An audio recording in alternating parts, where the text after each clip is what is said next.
Asalaamu calaykum. Soo dhawaada saaxiibayaal. Talada oo ah buddiga hawl kastoo uguba guusheeda, taasoo islaamkuna aad u booriyey oo ilaahay nebigiisa farayuu yidhi washaawirhum fil amri faidaa cazamta fatawakkal cala allah.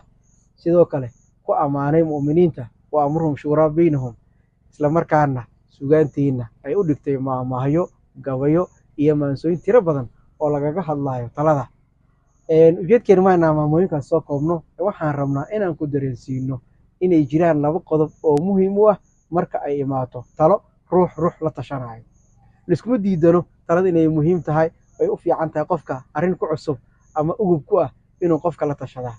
Laakiin waxaa muhiim ah laba qodob in badan aan la sheegin. Labadaas qodob oo ah qofka aad la tashanayso inuu arrintan aad talada kaga rabtaa uu ehel u yahay.